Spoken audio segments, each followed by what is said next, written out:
Het is vreed 4 april, de dag dat. De verkoop van aanhangers in ons land weer in de lift zit.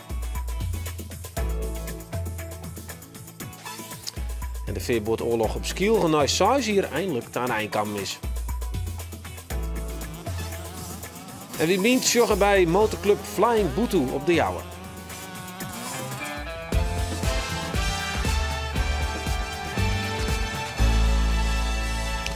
Goeien, welkom bij Bient. We hebben een lekker druk programma, Joen. Maar vanzelfs ook de laatste reportage over de bewoners van de Beverhokken in Seruusteveen.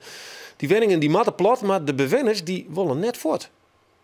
En een beetje menselijkheid, dan ken de zeeënbloe, ken je wijnbloe. En ik denk dat er al weet wat er de mensen gewoon doet, trouwens drukt die heen. En die hij is Riekele Heide van de Wenningstichting. Hij jouwt aast een reactie hier rond tafel. En nou naar de tuin, want elk die het van tuin had, het wel eens jaard van de verneemde tuinarchitect Lucas Roodbaard. Volle minder bekend is zijn opvolger Gerrit Vlaskamp. Maar het ontwerpen van meer dan 350 tuin had hij het Frieske landschap flink beïnvloeden. Maar een documentaire, 2 boeken en een tentoonstelling krijgt hij 150 jaar dato de aandacht die te verzinnen. Ja, die 350 tuin. Maar waar wie Gerrit Vlaskamp? Wat het er dienen? En dan blijkt dus dat er voor de top van Friesland tuin maken het. Gerrit Vlaskamp, tuinarchitect in de 19e eeuw.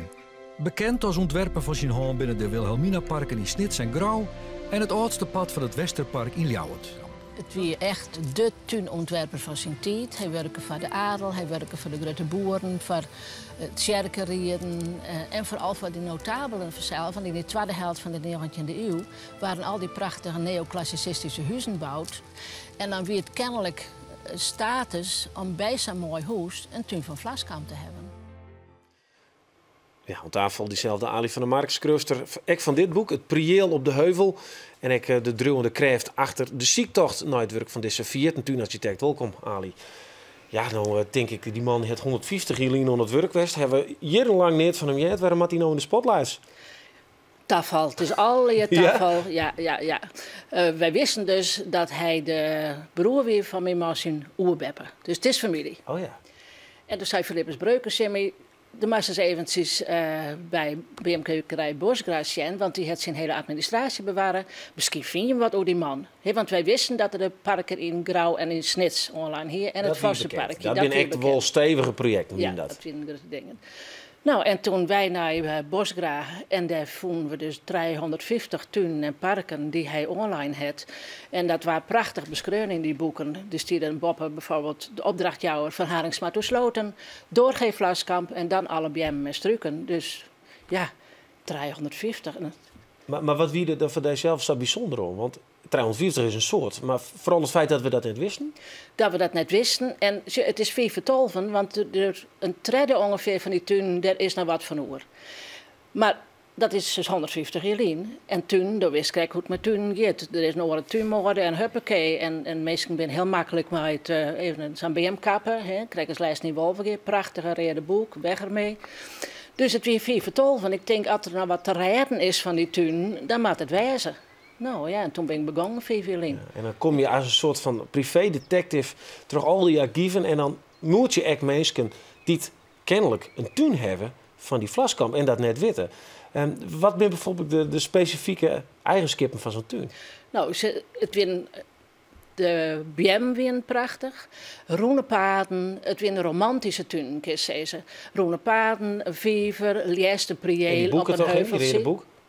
En een redeboek. Een redeboek, die weer er haast altijd bij. Maar ik een plataan, een protecteur vormen. Dus het weer gewoon een heel romantische tuin. Ja, en voor de mensen, het ziet net zo gauw bij een lietsarbeiderswerkje. Dat moet echt de fine fleur weer. Ja, of de notabelen.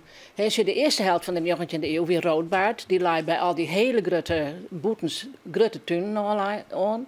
Maar in die tweede helft van de 19e eeuw kwamen de notabelen, die kregen heel tijd meer geld.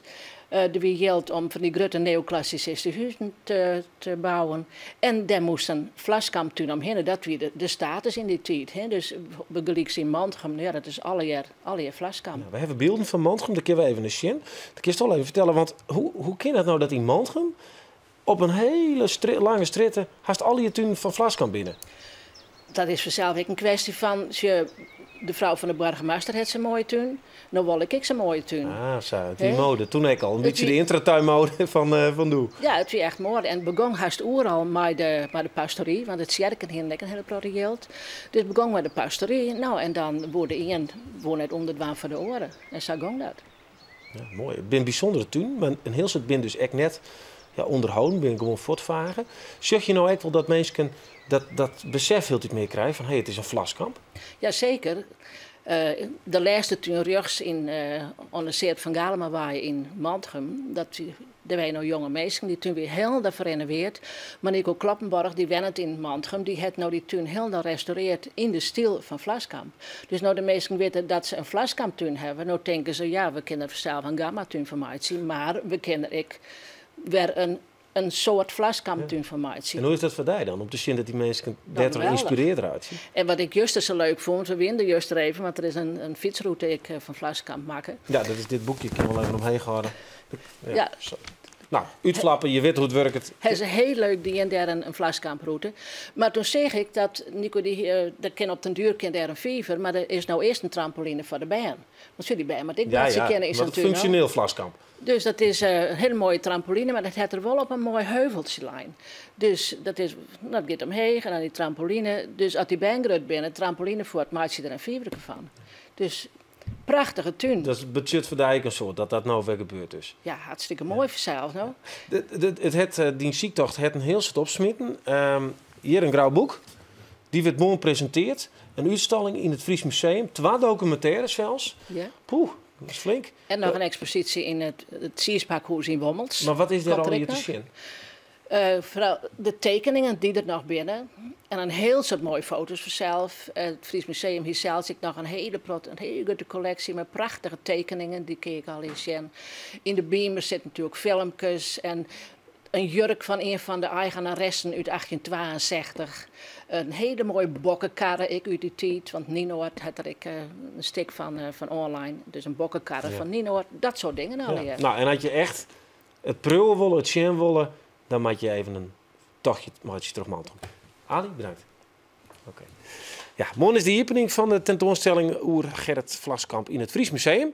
Dan wordt ik dit boek gepresenteerd. Ik zal hem nog even ophouden, deze. En Sneun is op Nederland 2 de documentaire te zien. En Snijn bij Omroep Friesland is die documentaire te zien. Zo voor meer informatie op gerritvlaskamp.nl. Ja, aans vertelt Riekele Heide van de Wenningstichting Achkasplen waarom de beverhokken van Seruus de Veen platmatten. De hele week al litten wij portretten zien van de bewoners die het al 2 jaar strijden in de plan van hem. Ze willen net voort, ze willen helemaal geen nijere wenten hebben.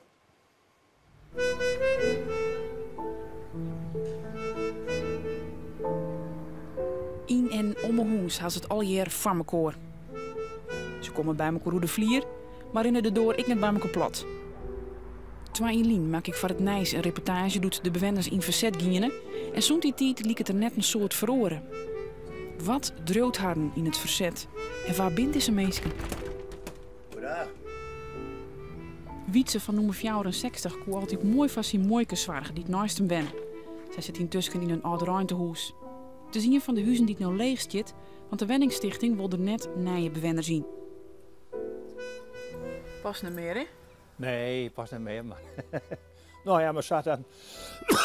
Als er dan wat weer is, dan gaan we dan naar je dag. Nee, dan ja, gewoon door dan hier de door los.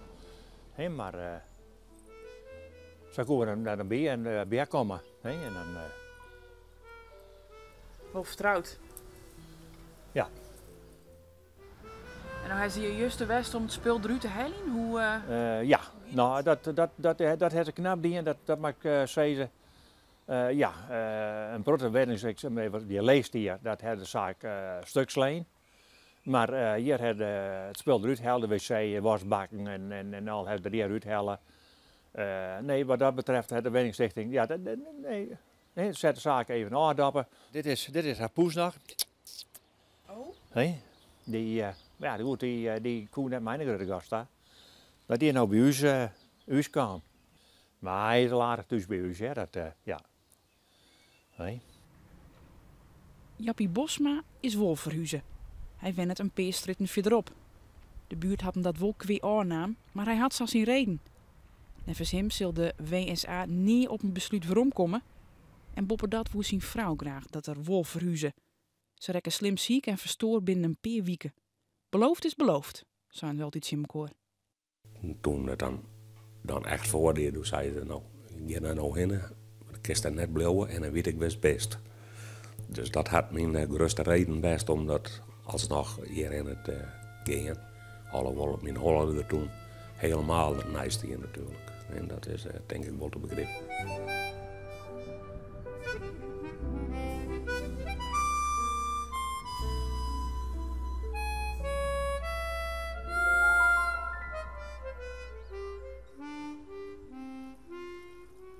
Waarom naar de Lange Laan en de Molendiek? Hoe lang houdt de groep van 12 bewoners dit nog vol? Waarom naar Volkert van Noemersaan 90 van begin van deze weken?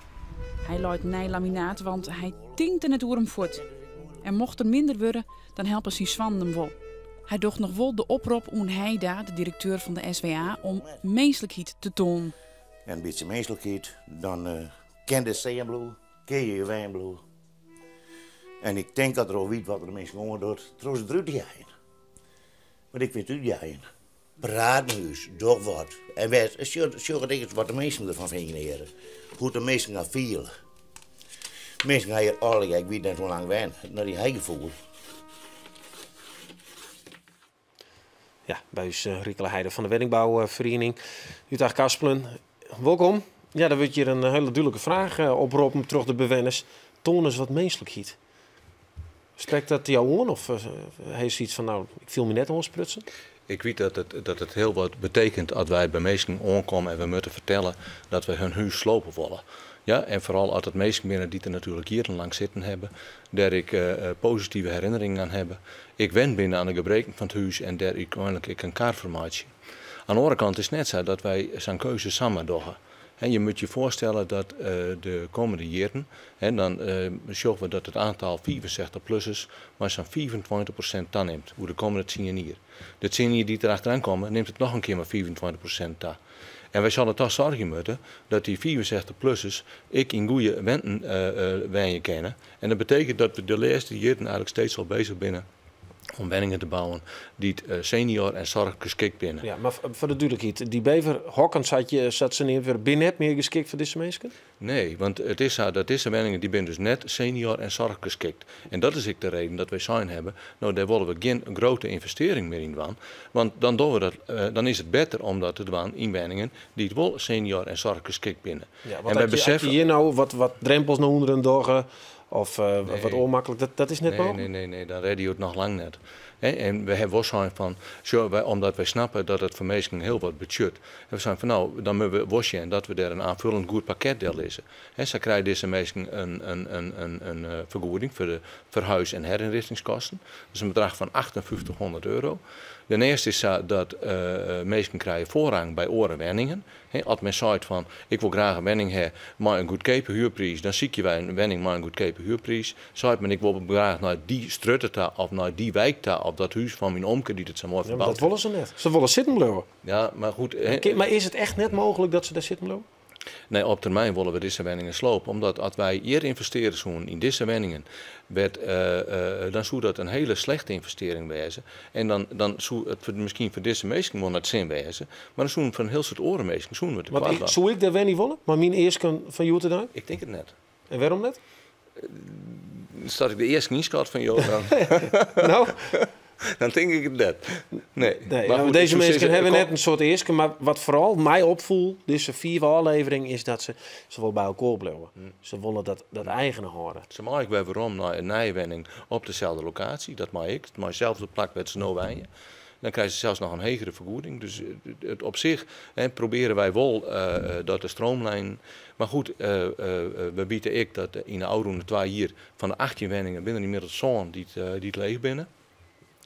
Nou ja, wij jouwen het in elk geval de tijd en we werken net, maar een verplichte... Dat Nee, het is een soort van sterfhuisconstructie, wordt het, hè? Want je zetten ze er echt net uit. Nee, dat klinkt wat negatief, sterfhuisconstructie. Maar je hebt toch ook niks meer aan het huis? Wij doggen in principe, als er wat stikking is, bijvoorbeeld is vee stikking, dan repareren we die wel. Ja, maar voor de rest, wij gaan geen groot onderhoud aan, wat wel nodig is. Ja. Maar dat hebben we geconstateerd. En dan heb ik gezegd van, nou, dan ben je de eerste van u die dat jaren. Ja, en we spelen gewoon volledig open kaart. Okay. Hoe lang denk je dat dit nog zo bloot? Ik heb geen idee. Nee, ze ben keihard niet meestal. Nou, keihard net. Ze bleven gewoon zitten. Dat vind ik net. En maar normaal gesproken, want ik heb al verschillende herstructureringsprocessen meemaken. En ik zonder dwang, en dan is dat over het algemeen, na zo'n periode van zo'n 2 jaar, een heel soort aan verhuizen binnen. Okay. Alleen nog als no-shows, de oude periode, heb ik een mutatiegraad gehad die een stuk leger lag. Dat betekent, we hebben bij alle mensen geïnventariseerd. Er werd minder verhuizen. Werd ze dan heen, ja precies, minder verhuizen. Maar dat betekent ook dat er minder wenningen vrijkomen, dat deze mensen graag in willen. Dus die wenningen ben ik net vrijkwam. Dus dat betekent ik dat het wat stagneert. Dus het lijkt net alleen aan de meesten, het lijkt hem ook een beetje aan de woningmarkt. Ja. Oké, we houden het in de gaten. Bedankt voor uw uitleg. Oké, dankjewel. Ja, we zullen heel wat oors hebben, want het is gevaarlijk, net goed voor het milieu. En ach, een motor die het al het werk doet, ja, dan kun je toch net echt meer van een sport praten. Als motocrosser heb je geregeld maar dit soort varodeel te krijgen. Aan tafel verste gast Agen Veldboom, die het krijgt verlost van zijn midlife crisis op zijn motor. Toch eens eventjes hierop praten wil, Agen. Ja. Ja, ik hier van alles van even wachten. Skiën, draven, nou neem maar op, klauwen. Ja, inderdaad, winterduis op het ijs of zielen en dan net op een motor. En toch is het een kick om even op zijn motor door de modder rijden. Nou, maar oké, maar dat is prachtig. Maar ik heb zelf nog nooit bestilzien van de KPM motor. Het wie een dream. En zeker net op zo'n crossbaan. Waarom was het er hoe? Nou ja, het bijzondere vond ik hoe die band er maar bezig binnen. En hoe die jeugd met het motocrossen bezig binnen. En hoe die ouders erbij belutsen binnen. En hoe ze dat organiseren. Ik denk, nou, dat wil ik hier even voor het licht brengen. Ja. De bist naar Flying Bluetooth West. Ja. Heeft u zijn cameraman, maar een naam en een bijzondere reportage. Praten we eens verder. Zullen we even zien? Eerst even zien.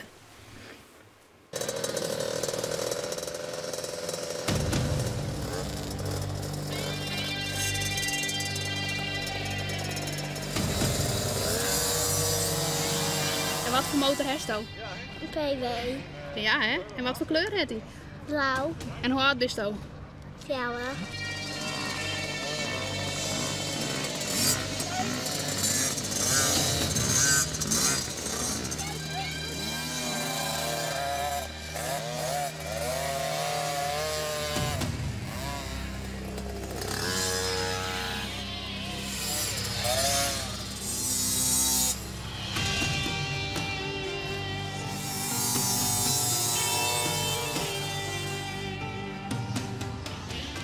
Nou. Ging zo goed, meis? Hey. Ja, hartstikke best. Hartstikke best, hey. Hij stapt wel weer op, toch? Du bist toch zo'n topper of nee? Is misschien denk ik in vochtgebrekje, hey. En ja. Wat drinken, liever.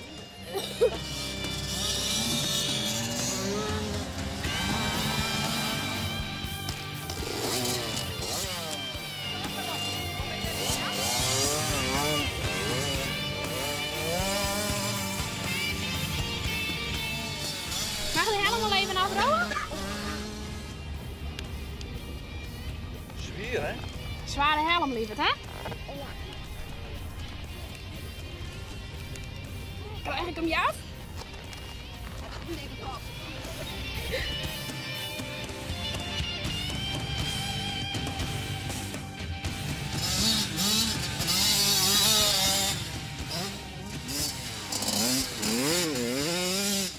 Dit is het minimum eigenlijk. Ze moet eigenlijk 4 wezen, hij is dan 4. Maar goed, hij vindt het zo mooi, dus hij vreet iedere keer dat ik rassen mooi, dus dan moet er maar mooi. En dat is gevaarlijk? Ja, wij zijn hem opgegroeid. Ik ben zelf toen begon te krassen, dus ja, wat is gevaarlijk, hè?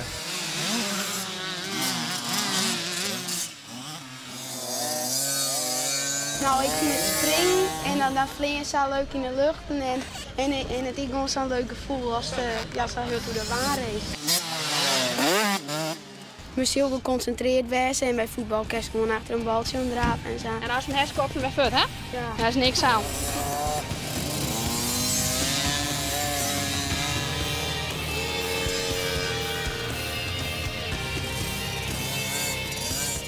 techniek van de motor en de zelfbeheersing is volle belangrijker om ongemakken te voorkomen, om blessures te voorkomen.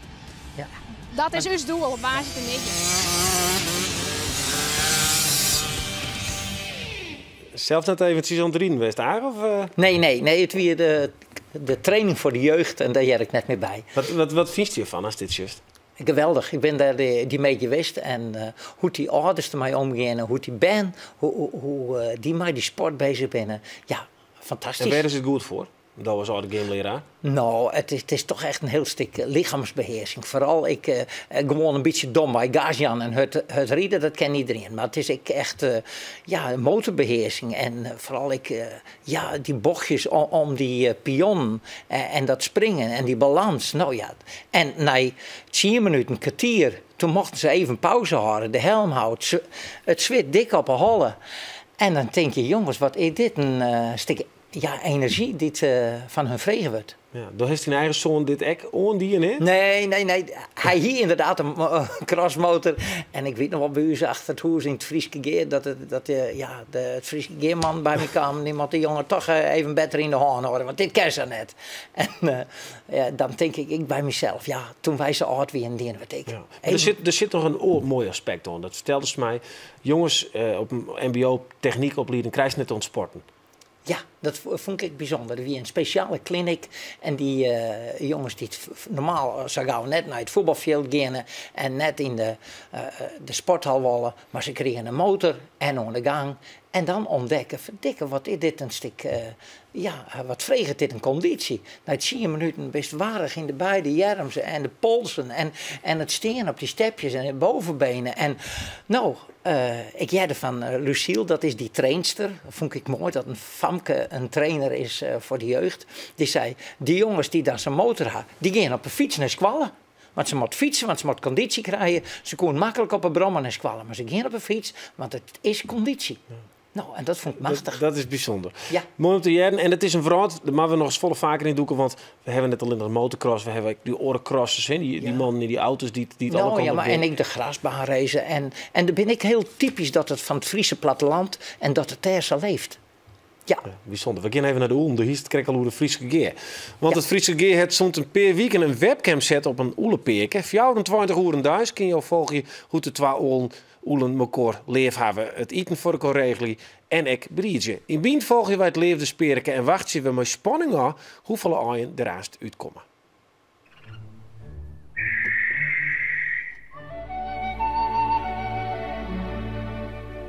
Het vrouwtje maakt het eerst een lekker plakje voor haarzelf in het hok.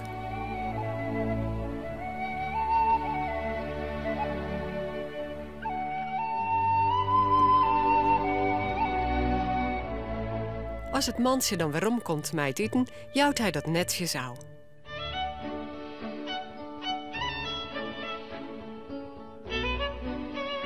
Maar hij wil er wel een belering voor.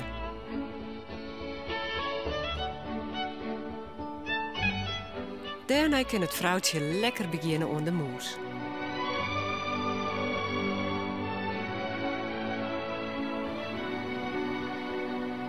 Maar na het eten zit er toch nog wat wes.